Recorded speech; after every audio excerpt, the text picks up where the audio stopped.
Hello,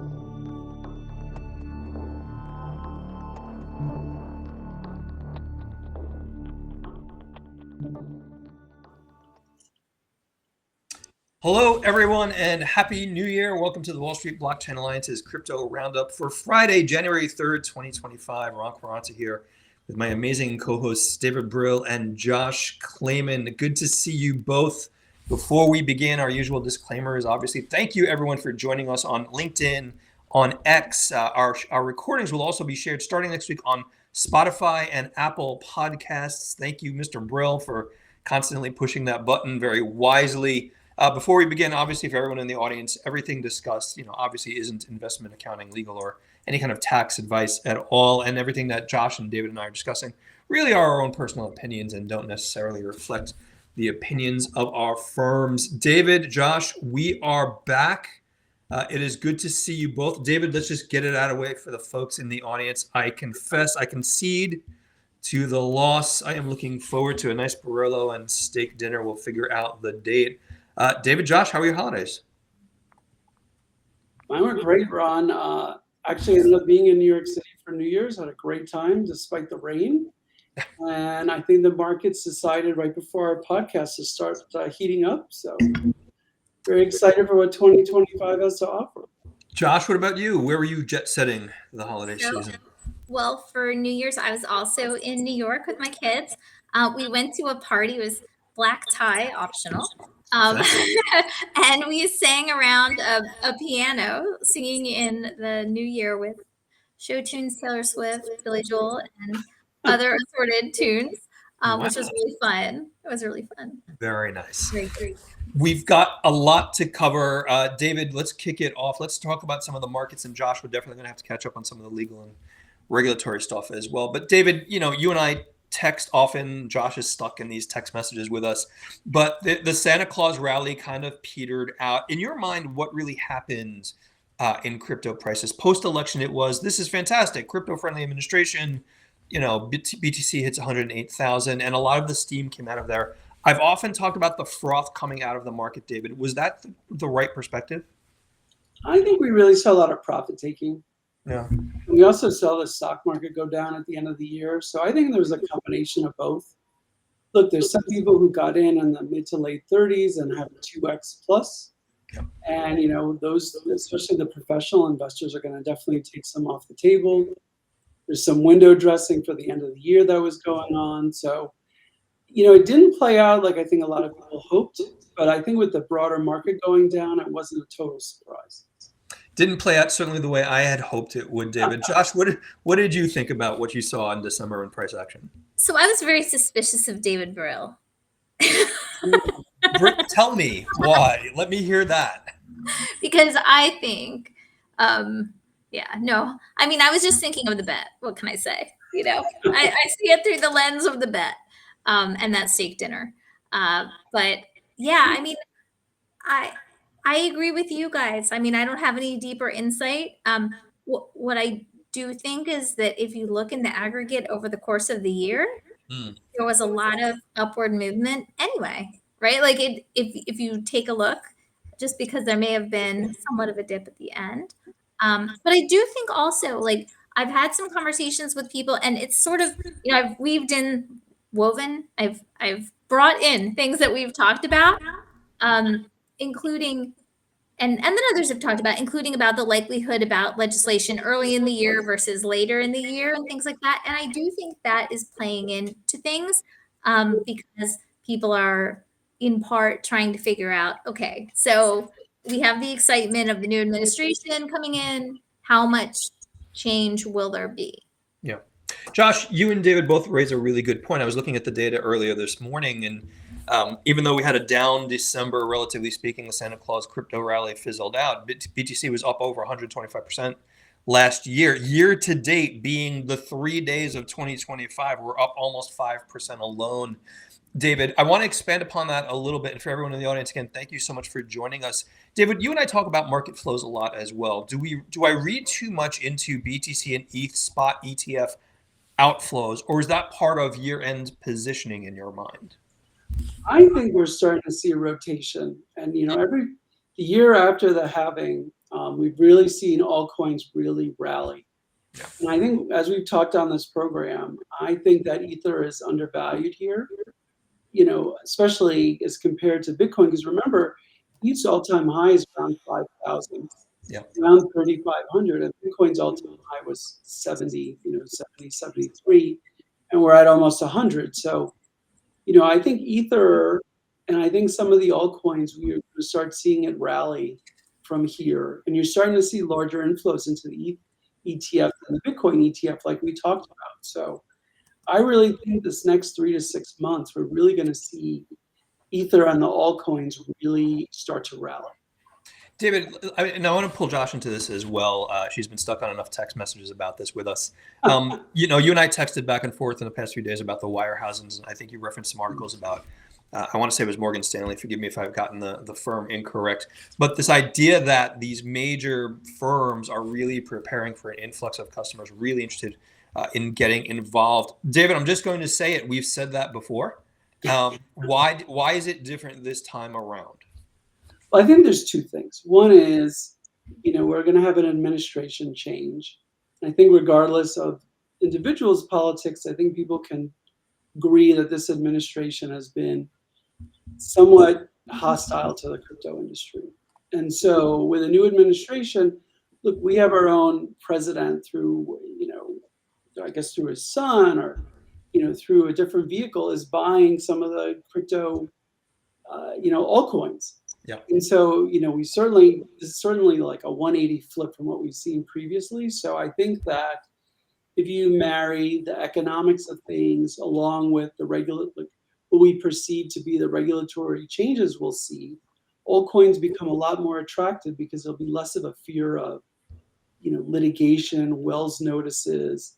And so I think people will feel more comfortable buying them. And the last thing I'll say is, I think if you go on Polymarket or some of the prediction markets, I think there are favorable views on a number of crypto ETFs being approved this year. And that's also another bullish sign for the altcoin industry. David, it's interesting, the prediction market kind of an analytics that you and I go through. It's really interesting to see how that data has evolved over time. David, Josh, thank you both so much. For everyone in the audience, again, thank you all for joining us. If you do have questions for David or Josh or I, please put them in the chat. We'll try to address them. I hope some of our old viewers, original viewers, Josh, David, are going to be with us. Shout out to Emma and Greg and all of the others. Josh, I want to pivot a little bit to some of the important conversation that we didn't prepare for. So let's see where this goes. But we've all referenced new administration, potential new legislation, which is already being queued up, and we'll talk about it next week in our policy update with new heads of the Financial Services Committee, for example. But Josh, the thing that struck me in the past few days has been what I'll call the pundits who have come out and rendered opinions about cases. And one that really stuck out for me was, I won't say who, but someone in public domain was saying the Ripple case might be just dismissed, might be ended by the regulator. And Josh, you and I have often talked about the fact that it's not that easy. What do you think about the dialogue around the cases that are still outstanding? So, it's something that clients really are asking for as well, including to say like, hey, do you have any updates on enforcement? And I think, things have been a little quieter, although we certainly have seen Do Kwon now in the US, right? But I do think, there's an important deadline looming. I think I saw that it's January 15th, but I'm not sure about by when the SEC needs to determine whether it appeals in Ripple. So I think if we look at what some of the commissioners that appear to be sticking around, including Uyeda, right, where he said essentially it's the end of enforcement of regulation by enforcement in the absence of fraud or actual harm. Right. I mean, that's saying a lot.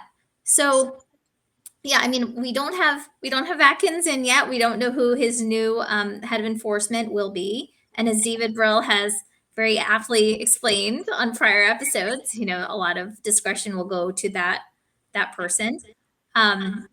Clearly, though, with I would imagine a direction from above.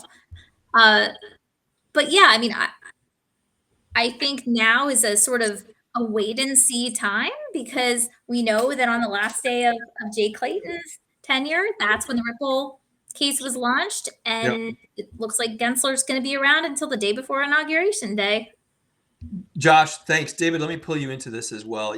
Josh referenced the Do Kwon Terraform case, which the three of us have known about for some time. And again, Josh, to your point, fraud is fraud, and where the Department of Justice or regulators bring those cases, it's important to vet out fraudsters per se. But David, one of the things that concerned me, aside from rendition conversations that you and I can have between Montenegro and and Korea and the U.S., is what if this becomes one of those big cases that eats up the year? How does that impact the market? I'm ripping up the script a little bit, David, but what were your impressions about the Terraform case? I don't think rehashing it as we go towards, if there's a trial or whatever, I think people have sort of made peace with that and kind of a view that programmatic stable coins are going to be looked at in a very specific way. So I don't think that's going to have the sort of halo effect that maybe FTX had. It was so in the news and so present. I don't know that Do Kwon is somebody that people are going to find sympathy for, especially because he was so brash on X and things like that. So I don't see that as sort of being a negative halo effect. I think it's in all of our best interests, that it gets resolved one way or the other sooner rather than later. Yeah. But, I think more interesting on that front was seeing that the Celsius founder took a plea, and instead of going to trial, because I think if that had gone to trial, there would have been a lot of things that came out that would have been both unflattering to the CEO, but also, somewhat to the industry, and talking about maybe a lack of due diligence of investors and a lot of things that probably were left better in somebody's desk drawer now that he's, taken a plea. Yeah. Absolutely. And may I just build on that? Please. I mean, we've seen so many changes since Celsius went down, just in the industry and in maturity. Then I do think that rehashing all those facts now wouldn't have it might cast I'm hearing an echo, by the way, guys. Do you hear it? So that it might cast a shadow somehow undeservedly on the current state of the market, where people have really gone through robust assessments and put in place compliance, including, we had our own crypto, what are they called? The principles? Crypto industry principles, correct. Yeah, the crypto industry principles, right. And that was driven in large part by trying to say, like, look, this is what was happening in a very frothy time, and now we've thought things through. And I think it'll be interesting, because the Do Kwon case again goes back to, what was that, like April or something of 2022? Yeah, I believe that's correct. It was a different time, a different setting, a different everything. We were still in the pandemic, and I would prefer personally not having people necessarily in Congress perhaps thinking that whatever comes out there is actually what's happening today in the industry.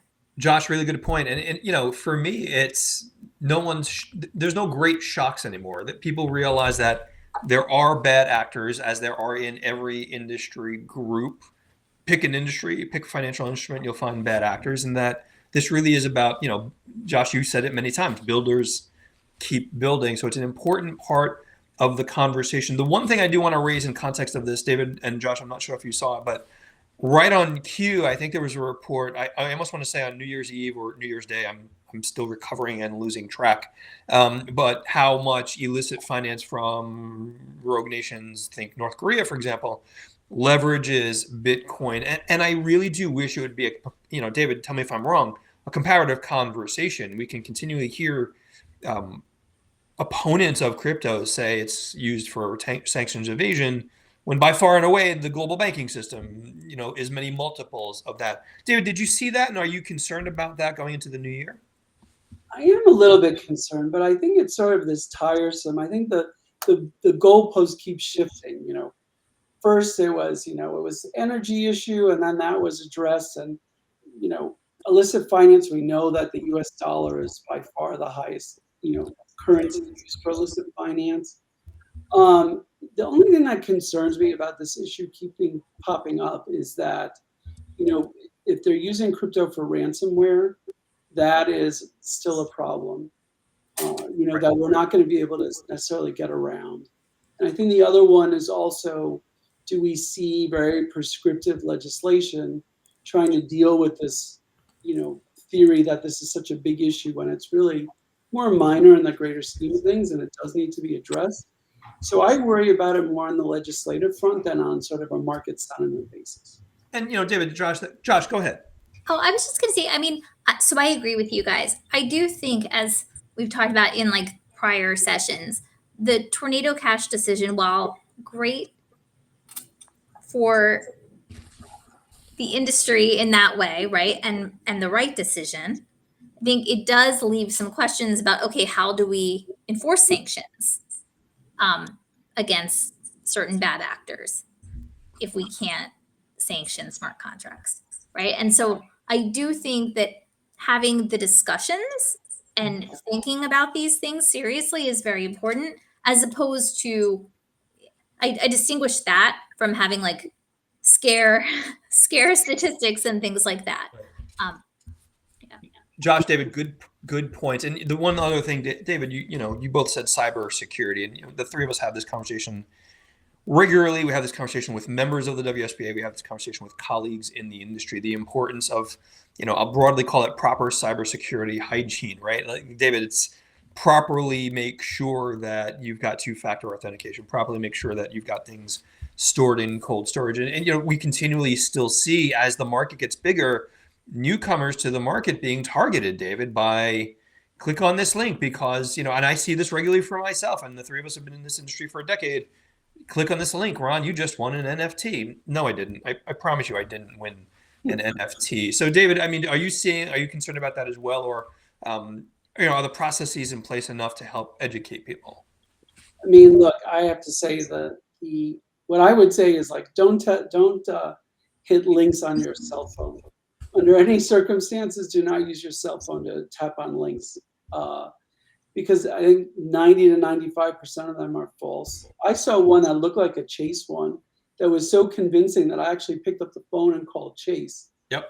Because I thought it was real. And then I was like, but I'm not, I don't click on anything on my phone. So I do think they get more sophisticated. And I do think maybe we'll do this one day, but I think people need some good wallet hygiene. Yeah. So I think one thing people can do is really just have like a wallet that has nothing in it, or just has like enough gas to do what you need for it to do, but keep it empty. And if you're tempted to click on these things, do it from an empty or near empty wallet. So if you do click on something that becomes, that drains something, you're getting drained for $20 or the equivalent, and not something significant.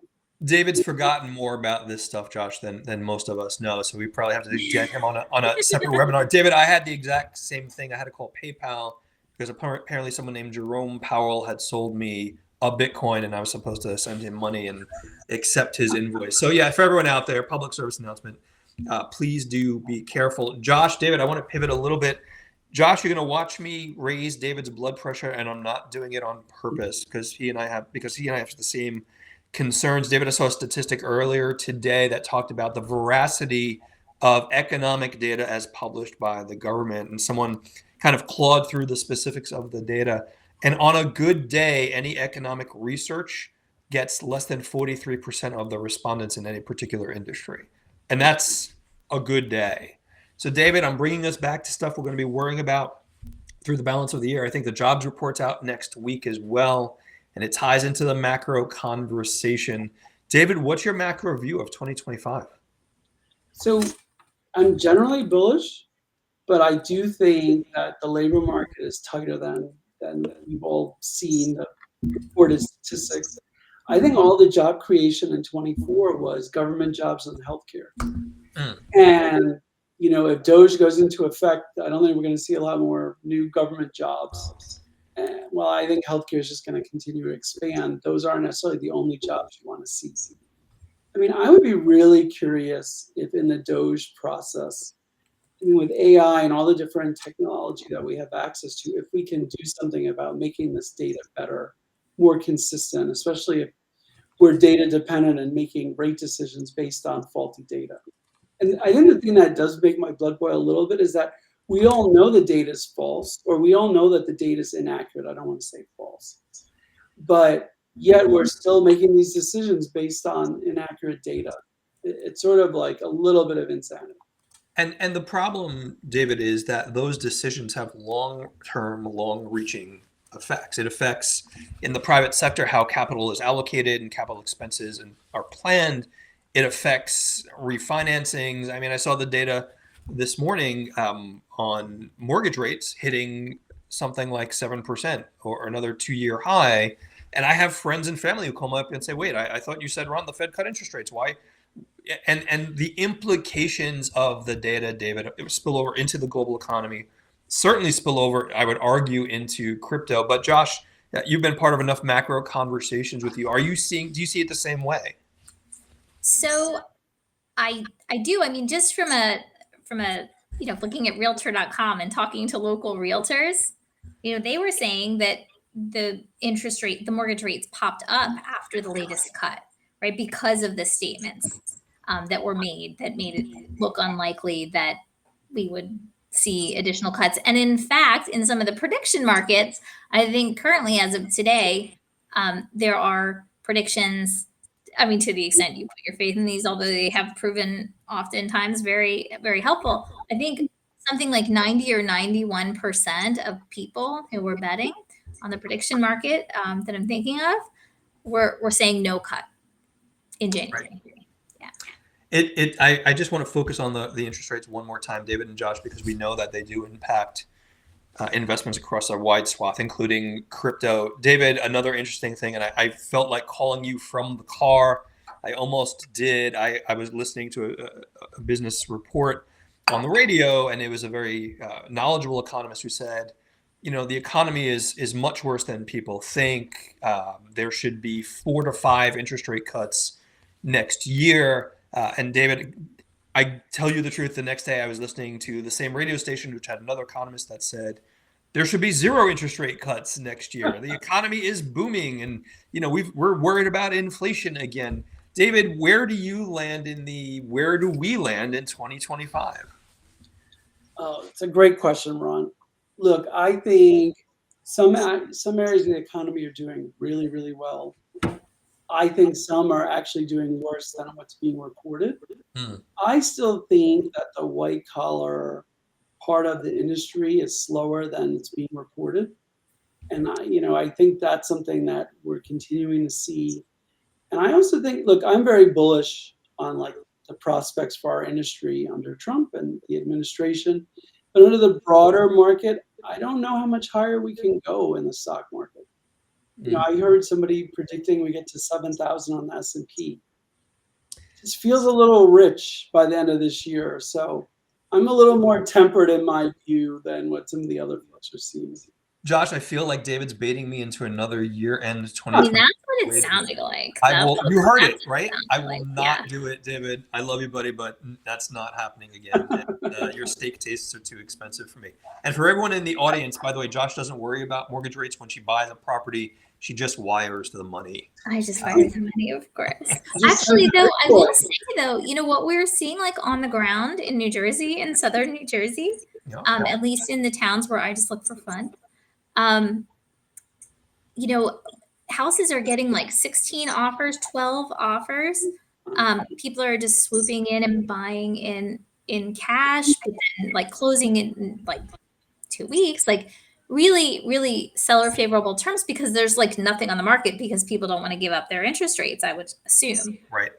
But then we hear about, the Pacific Northwest and San Francisco. I think I read somewhere that housing prices were cooling a little bit. I mean, it's all relative, right? Because of tech layoffs. So I do think that some of the data points that we see in our daily lives, I don't want to say twisted, but they're not saying what you would think that they're saying. Yeah, there's always kind of the underlying, what I call the ripples in the data, because you said it, Josh, a lot of it is very, very relative. It's certainly relative to the people who are looking at the data, more importantly, in my mind, relative to the people who are impacted by the data. It's the old, prices might be coming down, but food was still expensive at one point last Well, year. and I would say, like, I'm talking about, like, really not nice houses, Yeah. like getting multiple offers. I shouldn't say that. They're lovely houses, but they're not houses where you would think there'd be 16 offers. Yep. Um, Yeah, understood. But is it okay for me to just mention a few other things while I'm at it? You're Not a host. You at a mention what point, you but please. okay. Yeah. We were talking about enforcement in the beginning, but it does occur to me there is litigation that could have big ripples, no pun intended, or perhaps intended, perhaps very intended, going on, and that will continue to go on, that aren't necessarily driven by regulators, or brought by regulators, perhaps I should say.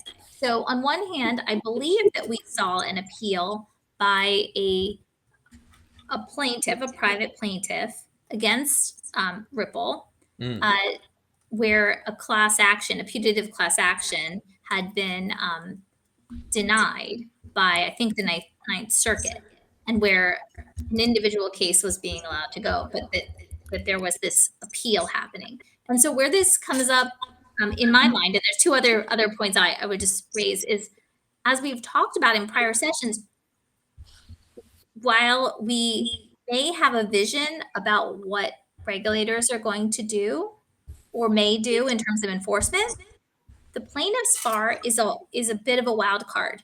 And as our friend Kayvon Siddiqui once said, they might not always be strategic in the way that a regulator may be in terms of creating a body of law.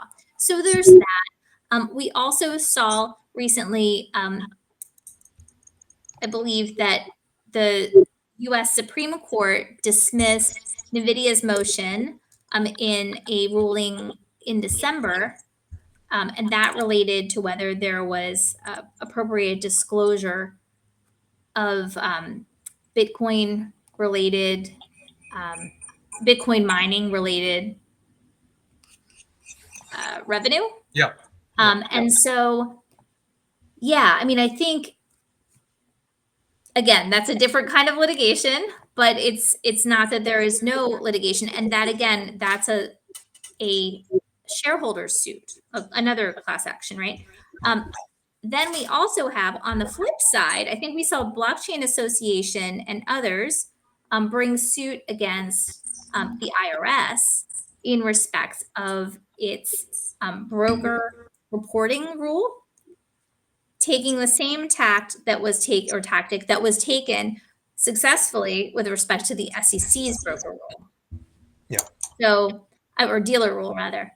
So again, the idea that they exceeded their statutory authority. So we'll see how that plays out. But these are all, potentially important litigations that are not driven by regulators. It's a really good point, Josh. And, you mentioned the IRS, and I know enough about that to be frightened by it. But Revenue Procedure 2024-28, and I just want to throw something out there for everyone in the audience. On December 27th, the IRS posted final regs, and then shortly after that posted updates, I'm going to say, that basically implied that that revenue procedure wouldn't be coming to the market or wouldn't be enforced for 2025, which was widely incorrectly interpreted. Josh and David, and shout out to our friends at Aprio and Bitwave and Legible and Luca and so many people online who try to really inform the market. So long story short, double check the regulations and double check with your accounting professional. For those out there, you may be a broker depending on your firm, or you may need data from a firm that is now considered to be a quote unquote broker by the Internal Revenue Service. So Josh, really good point.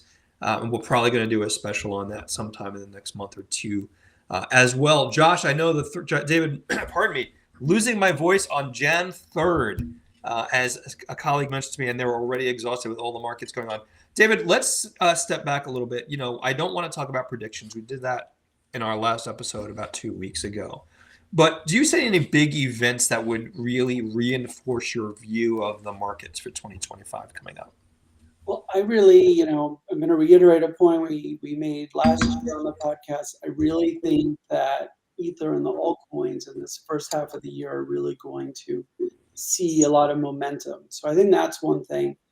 I think, we're going to see a lot of tells with these, for instance, with the Ripple case. I think as long as Gensler is the head of the SEC, I don't see them settling that case. So I think that litigation may go forward. But I think we may want to see what happens in the appellate cases versus the cases where the complaints that were being brought through a Wells notice, and sort of see, are there settlements? And I think really the exchange cases are the ones to watch. Because if you think about it, that really affects the trading infrastructure of the industry versus maybe individual token projects and how they're treated by the commission. So that's something I'm really looking at. But I do think that as people have made a lot of profit in Bitcoin, I do think you're going to see people rotating into ETH, getting exposure to ETH, and then, everybody, what is that, Gordon Gekko, greed is good. I think that greed is good mantra is going to move people into altcoins of various risk levels. But the one last thing I want to say is, this time around, a lot of the altcoins are higher quality and have real products than they did before. So that rotation will be in what I'll say, some that are real projects with something really behind it, and then some will be just purely speculation. So I think that's what we're going to see. David, thanks. Josh, go ahead. Yeah, well, with respect to the platform cases, which I agree, those are extremely important for the industry across the board. I do think, the determination that's made with whether the SEC files the appeal in the Ripple case is going to be very important because, as we know, Judge Torres in the Ripple case kind of split the baby and said that, okay, these initial sales to institutions, those involved the offer and sale of securities, but that programmatic sales did not, and that certain other types of transactions did not involve the offer or sale of securities. So if we think about what a secondary market does, right? Then if Ripple stands, there is even more of a question about whether you even have a security that would cause you to need to, the SEC doesn't have jurisdiction if there's no security. Right. Yep. So, Right. Josh, David, good points. I'm going to raise one thing from my perspective, and obviously I agree with your perspectives. I'm going to raise something, David, that we'll probably talk about more, but the phrase is going to be institutional DeFi. And you and I are going to have very long conversations, but I think, in the way the three of us for many years said, institutions are coming to crypto, I would argue that in large measure they are. Now the evolution is, what the heck do institutions do with DeFi, and is it still DeFi? And that's something that David, Josh, and I are going to have to talk about quite frequently. David, Josh, we're going to leave it there. David, I'm not going to get baited into another wager with you, buddy, but we will be scheduling. Not today. Not today. Don't start, Josh, but we will definitely spend time together. Looking forward to seeing you both in New York. For everyone who joined us in the audience, again, thank you so much. If you've got questions for David or Josh or I, info@wsba.co. Follow David Brill. Follow Josh Klayman on both LinkedIn and X as well. These recordings will be posted on Spotify. They'll be posted on Apple Podcasts as well going forward next week. Josh, David, our next webinar coming up soon with our friend Michelle Gitlitz will be on stablecoins. So we'll be getting the word out on so much of that as well. But David, Josh, Happy New Year, my friends. It's good to see you. I'm looking forward to doing a lot of great work with you all. We'll leave it there and see you all next week. Bye-bye. Thanks, everybody. Bye.